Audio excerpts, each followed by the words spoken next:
Hello guys, இன்னைக்கு stick மான்வாவோட episode 19 தான் பார்க்க போறோம். ஸோ வீடியோக்குள்ள போறதுக்கு முன்னாடி எப்பயும் போல தான் மறக்காம கீழே ஒரு லைக்கை போட்டுருங்க. ஏன்னா அப்பதான் நிறைய பேருக்கு ரெக்கமெண்ட் ஆகும். அதே மாதிரி இப்பதான் நம்ம சேனலுக்கு வரீங்களா, சப்ஸ்கிரைப் பண்ணிக்கோங்க. ஏன்னா அப்பதான் இதுக்கப்புறம் போடுற எல்லா எபிசோடும் உங்களை தேடி வரும். சரி வாங்க, நம்ம டைம் மிஸ் பண்ணாம ஏபிக்குள்ள போகலாம். போன எபிசோட்ல அந்த பொண்ணு கிட்ட அவன் கொஸ்டினை கேட்க ஆரம்பிச்சிருப்பான். அவன் சொல்றான், நீ எதை வேணாலும் கேளு, நான் எல்லாத்தையுமே உனக்கு சொல்றேன். சரி, நம்ம லைட்டான டாபிக்கை வச்சு ஆரம்பிக்கலாம். உன்னோட முடி கலர் உண்மையிலேயே இதுதானா?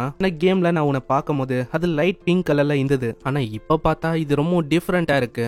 ஆமா, அதெல்லாம் பாஸ்ட்ல நடந்த விஷயம்ப்பா. ஆனா பரவாயில்ல, எல்லாத்தையுமே நீ நோட்டீஸ் பண்ணிருக்க. ஏன் என்னோட முடி கலர் கூட உனக்கு ஞாபகம் இருக்கா? அதனால எனக்கு எவ்வளவு சந்தோஷமா இருக்கு தெரியுமா? ஆனா உண்மையை சொன்னா இந்த கருப்பு கலர்ல இருக்கு பாத்தியா, இதுதான் என்னோட உண்மையான முடி கலரு. நீ நினைக்கிற மாதிரி எல்லாம் இல்ல, எனக்கு ஞாபகம் இல்ல, நான் சும்மா தான் அந்த மாதிரி கேட்டேன். சரி, அது இருக்கட்டும். உனக்கு என்ன இந்த பிங்க் கலர் முடி அது அவ்வளவு பிடிச்சிருக்கா? நான் வேணா டை பண்ணட்டா? இல்ல அதெல்லாம் ஒன்னும் வேணாம். இப்போதைக்கு நான் நெக்ஸ்ட் கொஸ்டின் உன்கிட்ட கேக்குறேன். நீ வந்து கேம்ல ஒரு யூனிக்கான பாஸா? நான் ஏன் இப்படி கேக்குறேன்னா, அந்த பூடி மேன் அவன் உன்னை அப்படியே கொன்னுட்டான். உன்னோட கேரக்டர் பாஸா இருக்கும் போது ஒரு வாட்டி அது டெலீட் ஆனா அவ்வளவுதான், அது டெலீட் ஆன மாதிரி தான். அதுக்கப்புறம் உன்னால திரும்பவும் அங்க வர முடியாது. நீ சொல்றது கரெக்ட் தான். ஆனா நான் ஏதோ செத்து போனது ஒரு ஹியூமனோட ஃபார்மா தான். ஆமா, அது என்ன ஆச்சுன்னா, அவன் என்ன அட்டாக் பண்ணல ஜிஎம் ஜோன்ல. அப்போ அவன் ஹியூமன் ஸ்டேட்ல என்ன மாத்திட்டான். அதுக்கப்புறம் தான் நான் எந்த போனேன். நான் இதுவே பாஸ் மாஸ்டரா எந்த போயிருந்தா என்னால திரும்ப அங்க ரீஸ்பான் ஆயிருக்க முடியாது. அப்போனா நீ திரும்ப அந்த ஸ்டேட் அடையணும்னா நீ திரும்ப ஆயிரக்கணக்கான ஆளுங்களை கொல்ற மாதிரி இருக்குமா?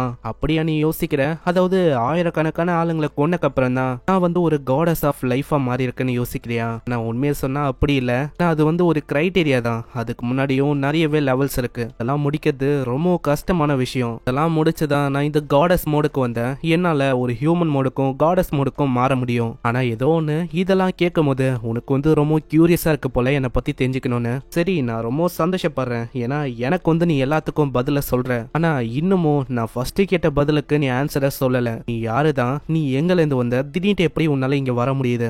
நீ கேம்ல திடீர்னு வர, அது ஏதோ ஓகே. ஆனா இது ரியலான உலகம். இங்க உன்னால எப்படி வர முடியுது? ஏன்னா கேம் உலகத்தை தாண்டி இப்போ லைனையே நீ கிராஸ் பண்ற. ஏன்னா இப்போ நீ இதுக்கான பதில சொல்லலன்னு வச்சுக்க, அவ்வளவுதான், நான் போலீஸ கூப்பிடுற மாதிரி இருக்கும். ஆமா, இந்த உலகமே இப்படி தானே. உனக்கு தெரியுமா நான் எதுக்காக இங்க வந்தேன்னு? நான் உன்னை தேடி எதுக்காக வந்தேன்னா, உனக்கு ஒரு ஆஃபரை கொடுக்கலாம் தான் மிஸ்டர் லூசர். நான் எதுக்கு வந்தேன்னா, நான் உன்னை அடையணும் அப்படின்னு தான் வந்தேன். இதை கேட்ட ஆளு ரொம்ப ஷாக் ஆகுறான். ஏன்னா அவ சொல்றது ஒரு பாய் ஃப்ரெண்டா இருக்கிறதுக்கு இல்ல, அதுக்கும் மேல கூட நீங்க வச்சுக்கலாம். இதனால அந்த இடமே அப்படியே சைலன்ஸ் ஆயிடுது. அங்க ஹீரோக்கு என்ன சொல்லணும் தெரியல. இந்த டைம்ல யாரோ ஒருத்தங்க டோர் பெல்ல அமுத்துறாங்க. இந்த டைம்ல அதுவும் யாரு? வெளியில பார்த்தா அது லவ் தான். ஏய் பேண்டி, நான் உன்னை மீட் பண்ண வந்திருக்கேன். நான் தான் ஹான் சரங். ஓ நீயா? நீ இந்த டைம்ல எதுக்கு இங்க வந்திருக்க? அதுவா, உங்ககிட்ட ஒரு முக்கியமான விஷயத்த பேசணும், அதுக்காக தான் நான் வந்திருக்கேன். திறக்கிறியா? ஆனா ஆளுக்கு பின்னாடியே தான் அந்த பொண்ணு இருக்கா. இதனால அவனுக்கு என்ன பண்ணும் தெரியல. ஏய், நீ இப்போ என்ன பண்ணு? இங்கேயாச்சும் போய் ஒழிச்சுக்கோ. நெக்ஸ்ட் சீன்ல அங்க லவ் உள்ள வந்தோடனே கேக்குறான், ஆமா என்ன ஆச்சு? எதுக்கு நீ டோரை அவ்வளவு சீக்கிரமா திறக்கவே இல்ல? அதுவா, நான் கொஞ்சம் வேலையா இருந்தேன். சரி, நான் வந்த விஷயம் எதுக்கு தெரியுமா? இந்த மாதிரி நீ எப்போ லாகின் பண்ணுவ அதை தெரிஞ்சுக்கிறதுக்கு தான் நான் வந்தேன். நான் ஏதோ ஒன்று, உன்னோட வீடு அது உண்மையிலேயே வேற லெவல் பா, ரொம்ப கிளீனா இருக்கு. ஆனா சைட்ல என்ன ஸ்நாக்ஸ் நீ சாப்பிட்டு இருந்தியா என்ன இந்த லேட் நைட்ல? ஆமா, நான் இப்பதான் கொஞ்ச நேரம் முன்னாடி வரைக்கும் சாப்பிட்டு இருந்தேன். நான் நாளைக்கு காலையில கரெக்டா லாகின் பண்றேன், நீயும் வந்துரு. நான் கண்டிப்பா வரேன். இது எல்லாத்தையுமே லூனாவும் கேட்டு இருக்கா. இந்த சைடு அங்க லவ் சொல்றா, ஏய் நான் அப்புறமா உன்னை மீட் பண்றேன். ஆனா காலையில டைம் கொல்லன்னு வச்சுக்க, அவ்வளவுதான், நான் இங்க உன்னை கொன்றுவேன். சரி, ஏதோ ஒண்ணு, உன்னை என்னால நம்ப முடியாது. உன்னோட போன் நம்பரை எனக்கு கொடுக்குறியா? ஏன்னா அப்போதான் நீ வந்தியான்னு எனக்கு தெரியும்.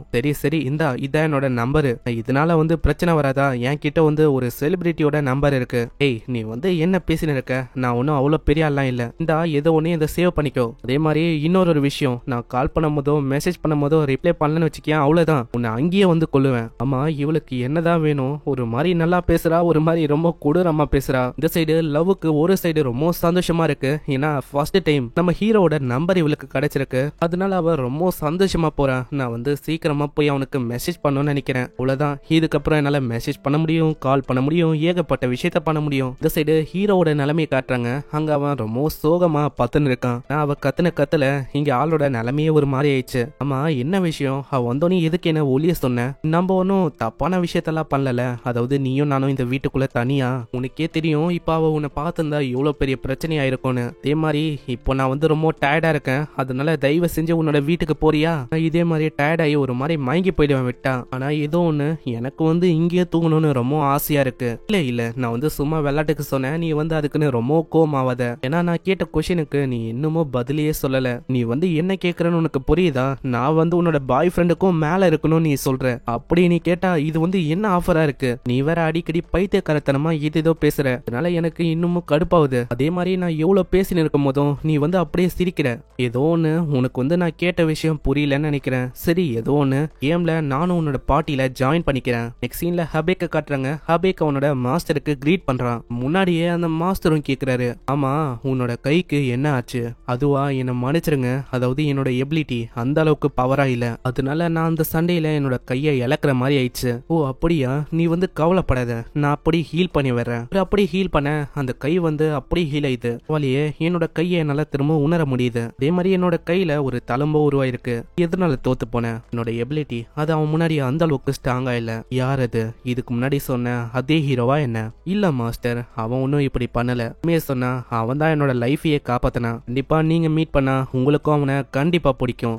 உங்களை மாதிரி அவன் 7 டெட்லி சின்ஸுக்கு ஒரு கேண்டிடேட்டா அமையறதுக்கும் வாய்ப்பு இருக்கு. நெக்ஸ்ட் சீன்ல ஒரு பீச்சை காட்டுறாங்க. அங்க ஏகப்பட்ட ஸ்லைம் இருக்கு. அந்த ஸ்லைம் எல்லாமே 33 லெவல்ல இருக்கு. இந்த ஸ்லைம் வந்து ஒரு பயங்கரமான மாஸ்டர். யாரெல்லாம் தொடுறாங்களோ அவங்களோட பாடியை இதெல்லாம் அப்படியே மெல்ட் பண்ண முடியும். அங்க இன்னொரு பாஸ் மாஸ்டர் இருக்கு. அதோட பேரு கிராக்கன். இது ஒரு ஃபீல்டு பாஸ் மாஸ்டர் தான். இதோட லெவல் 85. காலு அது வந்து ரொம்ப பெருசு. அதால ஃப்ரீயா நிலத்திலயும் சரி கடல்லையும் சரி ரெண்டு இடத்துலயும் நல்லா அதெல்லாம் நகர முடியும். இந்த மாஸ்டரை பத்தி ஆத்தர் நம்ம கிட்ட சொல்லும் போதே திடீர்னு நம்ம ஹீரோ வந்து பயங்கரமா தாக்குறான். அதோட ஹெச்பி அது வந்து 1க்கு போய்தான் அங்க லவ் கிட்ட சொல்றான், உங்க கேப்டன் லவ் உங்களால முடியும், அதை வந்து சீக்கிரமா தூக்குறீங்க. லவ்வும் சம வேகமா போய் ஒரே ஒரு அட்டாக் தான் பண்றா. அதுக்கே அந்த மாஸ்டர் அழிஞ்சு போகுது.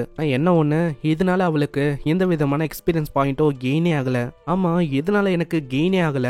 சொல்லுது, எனக்கு தெரிஞ்சு லவ் வந்து மாஸ்டர் கூட இருக்கிறனால மாஸ்டரோட லெவலுக்கும் லவ்வோட லெவலுக்கும் ஏகப்பட்ட டிஃபரன்ஸ் இருக்கும். அதனால தான் இவங்களோட எக்ஸ்பீரியன்ஸ் பாயிண்ட் வந்து கெயினே ஆகல. ஆனா இதுக்கு முன்னாடி அவ சண்டை போடும் போதெல்லாம் இந்த மாதிரி ஆனதுல, அதாவது அவளோட பாயிண்ட் அது கெயின் ஆகும். இந்த வாட்டி ஏன் அப்படி ஆகுது?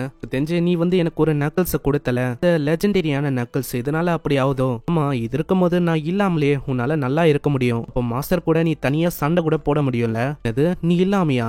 ஆமா அதுவும் கரெக்ட் தான். லவ்க்கு ஒரு சைடு கஷ்டமா இருக்கு. ஏன்னா இவளுக்கு வந்து நம்ம பேண்டி கூடயே இருக்கணும் அப்படின்னு தான் ஆசை. அதனால அவ பேண்டிய கத்த ஆரம்பிச்சரா.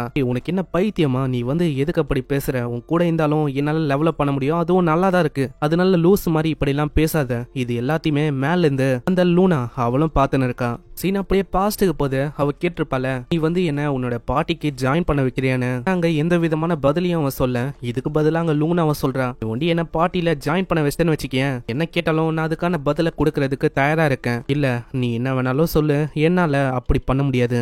ஏன் நீ அப்படி பண்ண மாட்ட? அதுக்கு ஒரு காரணம் இருக்கு. உன்ன மாதிரி ஒரு பொண்ணு அவ கூட நான் வந்து விளாடணுமா என்ன? ஸ்டார்டிங்ல உன்னை மீட் பண்ணும் போது நீ தான் என்னோட வயிற்றுலயே குத்தி என்ன அழிச்ச. இப்போ அதுக்கும் மேல நீ திரும்பவும் என் கூட ஒரு பார்ட்டியை ஃபார்ம் பண்ணுன்னு சொல்ற.